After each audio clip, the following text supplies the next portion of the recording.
Start the special city council meeting Tuesday, November 24th. It's 5:30. First item is call to order. I think everyone's here except Marcus Majors. He may join us later. New business, we have council consideration of agenda items. Number one is ordinance number 1050, face mask ordinance. Before we go any further with the motion, I think we've got a couple of letters or some things that, maybe some questions that need to be answered. Okay. We received 3 letters, so I'll read all 3 of them. To the Lansing City Council, something happened to my mom and me on November 16th, 2020 that I never thought I would experience in the United States of America.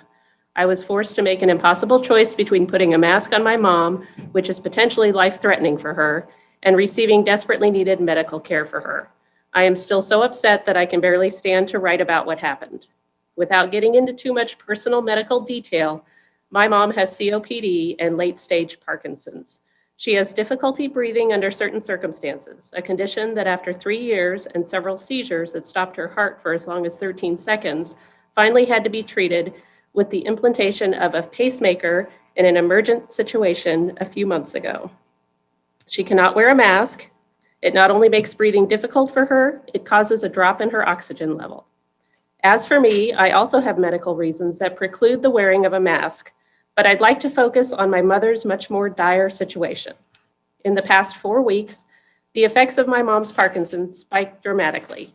She started experiencing freezing of her legs and feet. They will not move, even though her brain is telling them to move, and other severe problems that have scared us very much and necessitated a consultation with her neurology team at Shawnee Mission Medical Center, also known as Advent.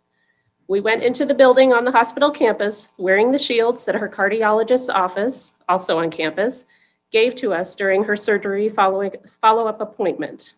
After clearing the screeners in the lobby, we went up to neurology, pulmonology to wait for her appointment. After a few minutes, the office manager approached us to tell us that we had to put on masks. After much back and forth, the office manager said the words I knew would eventually be forthcoming. You will put on the masks or we will deny you service. It did not matter to the office manager and the medical team that under House Bill 2016, some people are medically exempt. They did not care about the hell we have been through for the last 3 years trying to stop the seizures. Not one person cared that by forcing my 86-year-old mother to wear a mask, that they could be putting her life in danger. In fact, every receptionist and the office manager had deaf ears for the pitiful patients wheezing through their masks, trying to breathe while waiting to see their pulmonologists.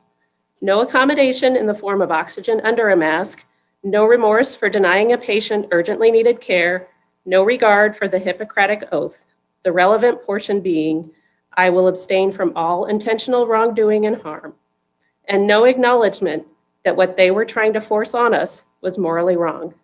All that mattered was that we comply. What kind of insane world are we living in? Unless you think that I don't have a full understanding of what COVID can do, before the 2 p.m. appointment for my mother, I'd spent that morning at a dear friend's funeral and at the cemetery. He died of COVID. I know you want to do what you think is best for our community. You may feel pressured by those, including the governor, who want to mandate masks for us all. But before you vote, I'd like you to think about those of us who cannot mask, your neighbors who have medical exemptions, those who are claustrophobic, and those who have PTSD. I'd like you to remember that your job is to represent your constituents, not to determine what is best for us as benevolent rulers. When masks are recommended and not mandated, those who want to wear a mask may absolutely do so.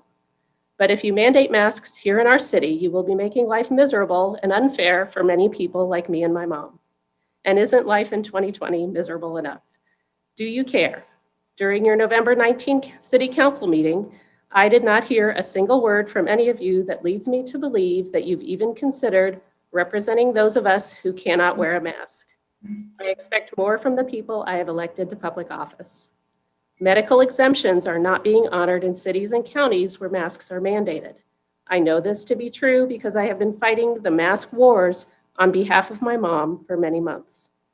Please consider your constituents' physical and mental health and put an end to this once and for all.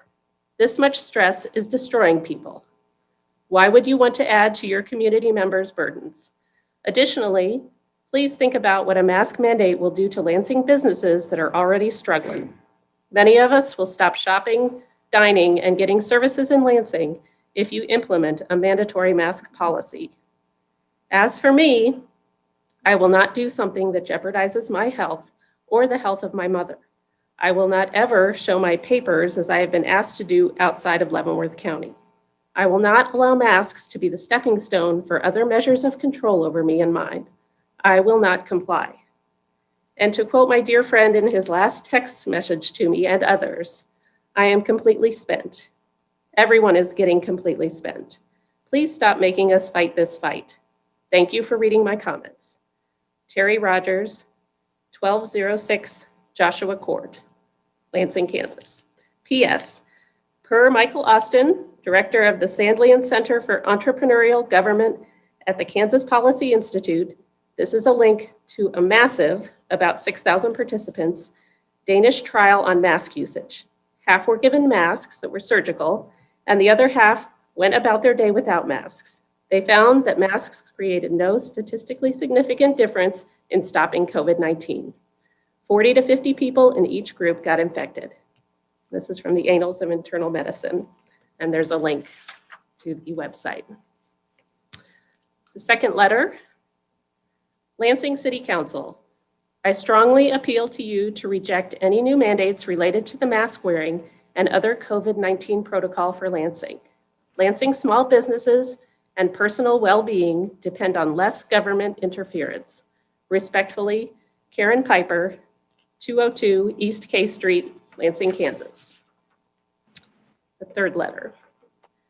Lansing City Council members, it is becoming apparent that the COVID-19 crisis continues to infect more and more of our citizens. It is time for drastic measures to try to stop the spread. I have spoken with many of my friends and neighbors of both party affiliations, and 99% of them agree that a mask ordinance is a necessity at this time. This is not a political issue, it is a public health issue. As we move into the holiday season, none of us want to infect our family, friends, and neighbors with this, in some cases, deadly disease. I strongly support the City of Lansing implementing a face mask requirement and limiting the amount of people who can safely congregate in public places. The state guidelines are available for all counties and cities to implement. I appreciate your time and hope that the council will be able to pass a compassionate ruling to keep us all safe. Yours gratefully, Jeanette Labie, 120 Connie Street, Lansing, Kansas. That all three done? That's all of them. Okay, thank you. Okay, I'll open it up for discussion now.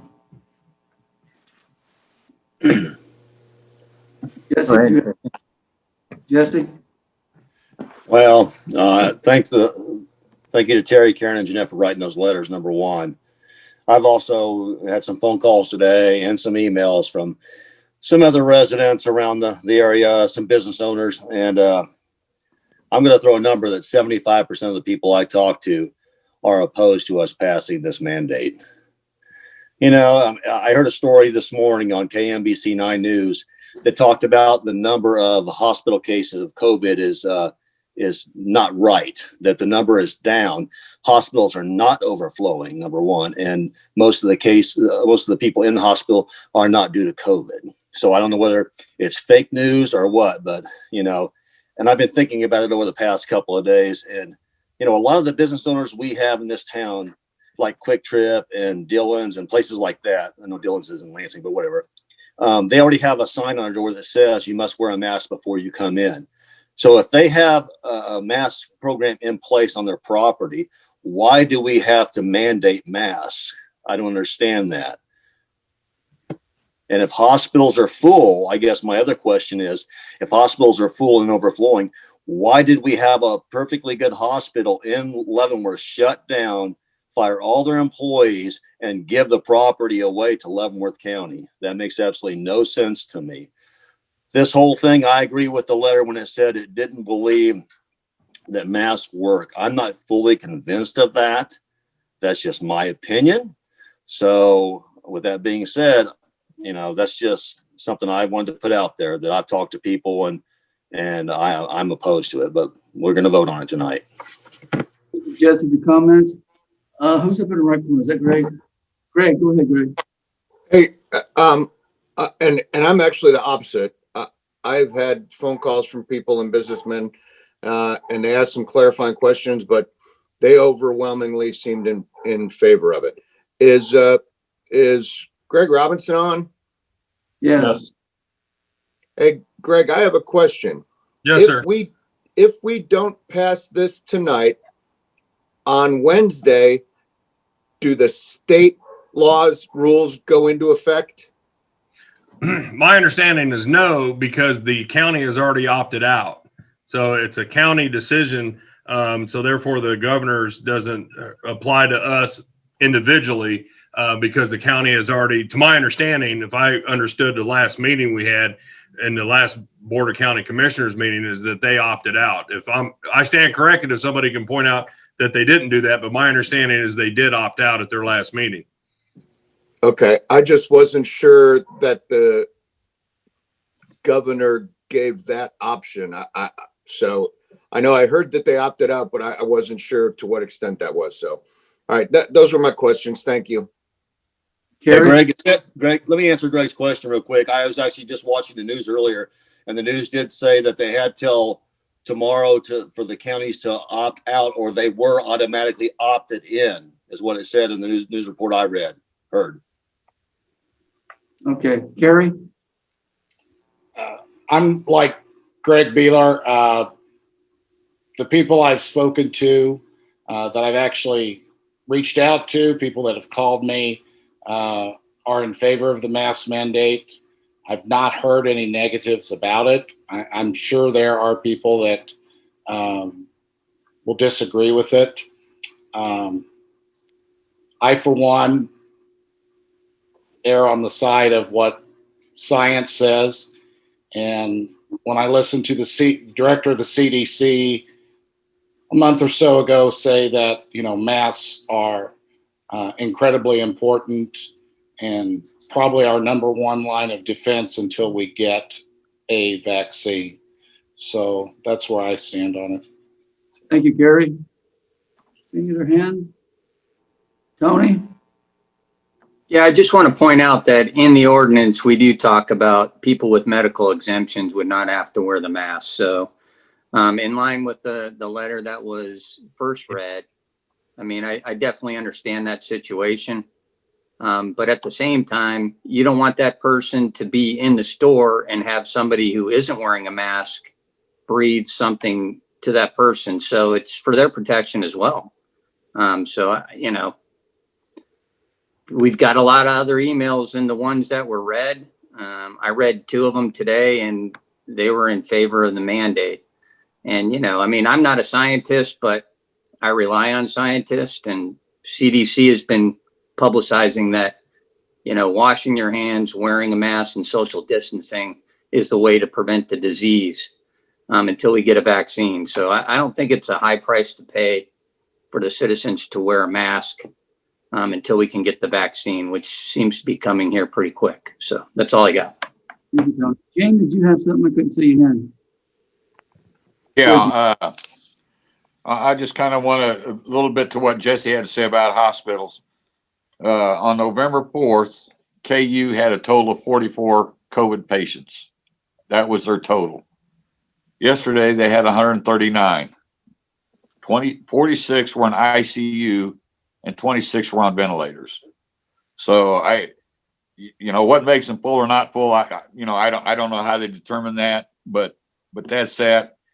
And I spoke to my daughter who works in a children's hospital in Omaha, and the children's hospital, and I get it's in Omaha, but they're having to add ICU beds in a children's hospital because of COVID. And I haven't heard anything negative until tonight about this. Everybody that I spoke to is in favor. In fact, one guy said to me, "What have you guys been waiting on?" So, and I will go with the science. And I'm glad we have the exemption for those who can't do it for medical reasons. I understand that, and I'm glad we got that in there. That's all I have. Thank you. Carrie, do you have something else? Yeah, I just wanted to piggyback on what Gene said, the people I've spoken to, many of them said it's long overdue. If anything, they said they wish we would have done this sooner. So there's that perspective too. Anybody else want to say anything? Okay, before we go to vote, I just need to tell y'all too, I've heard from both sides, and it's been about 50-50, and both sides are very passionate about it. This is probably one of the toughest decisions I've seen a council have to make. So I understand, and I know y'all are doing what you think is best. After saying that, sorry, does someone have something else? Okay. Ordinance number 1050, face mask ordinance, a motion to approve and adopt ordinance number 1050. So moved. Second. Motion is second. Is there any more discussion on this issue? Mr. McNeil, Yes. Mr. Brungart, Yes. Mr. Stednica, Yes. Mr. Trinkle, Yes. Mr. Kirby, Yes. Mr. Garvey, No. Mr. Bueller. Yes. Okay, ordinance passes. Before we adjourn, I'd like to go around and see if there's anything else y'all address. Dave, I'll start with you. Would you like to, got any comments before we end the meeting? Trinkle? Yes, I'm sure glad that, I think we covered everything on the agenda as far as what's in the mandate. I mean, if they've got a medical reason, it's covered. If they don't want to show the papers, that's their choice, but they can opt out with their the medical papers. Is that not what that means? Greg, are you all still on there? He is. Dave, yes, if the person has the medical documentation to show that they have airway obstructions, things of that nature that prevent them from wearing a mask, that's obviously what it would be required. But I think what I kind of took from that comments were that when the mandate is in place, that the people that are following the mandate aren't listening to the people with the documentation and refusing services. That's what I took from her comment.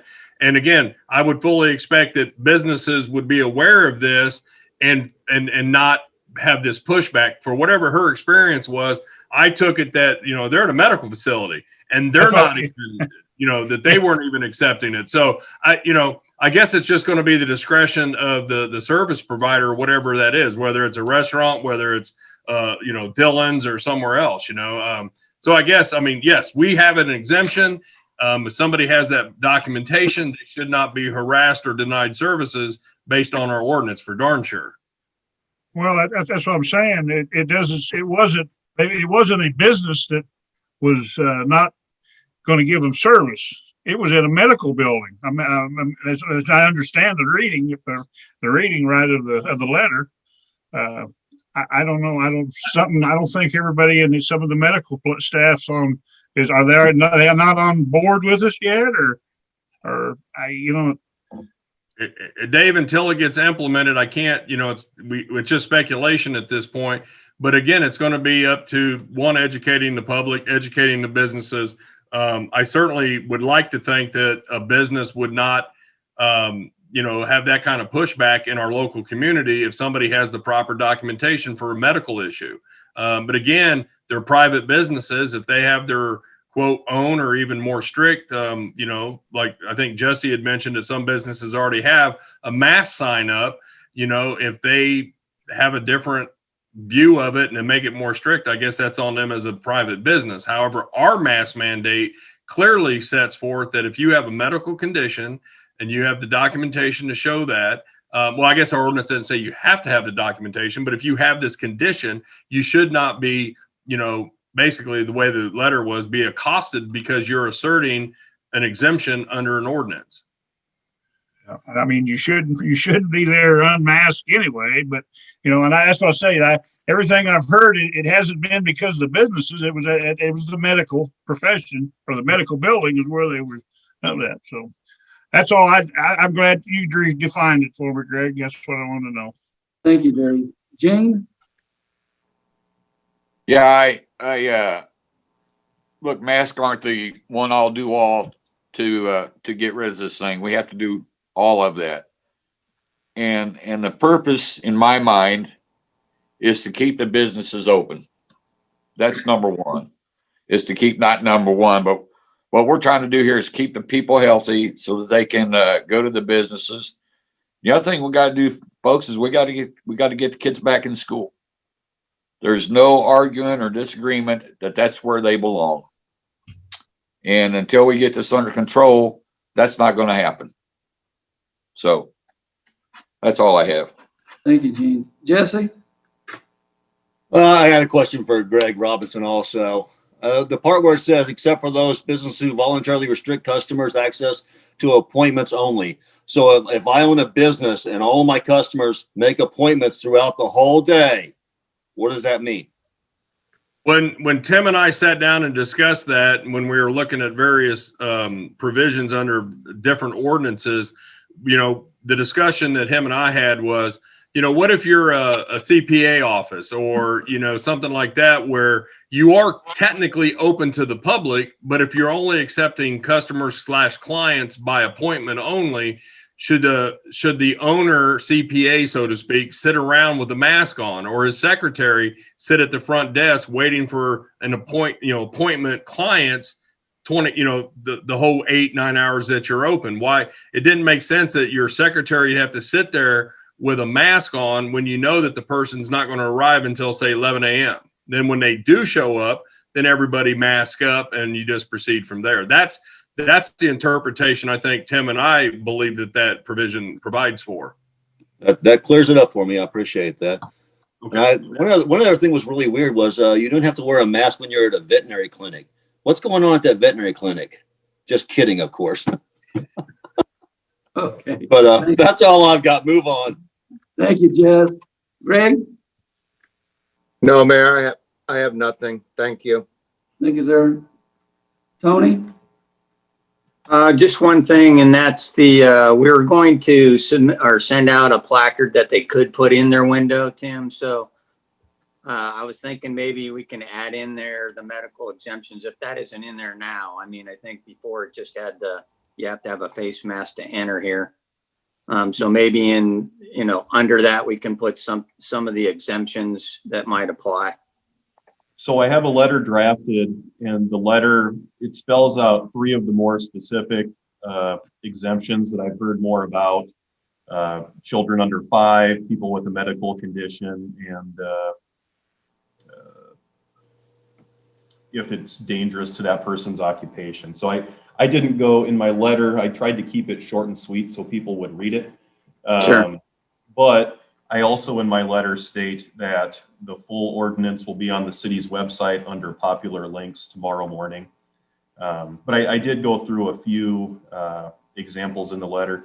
Secondly, too, though, we do have sign templates that people can put up, and we're going to send those in the envelope as well. This is a terminology thing, I guess. It's not really a placard, but it is a sign template that they'd be able to hang up in their business, and so they wouldn't have to draw up their own sign or anything. So we are going to send that to all businesses. And then finally, we were going to extend the offer if any of them want a box of free disposable masks, we'd be happy to give that to any business in Lansing. That's a good idea. Okay, thanks. That's all I had, Tim. Okay, Mayor. Carrie? I wanted to thank Tim and Greg Robinson for working on this.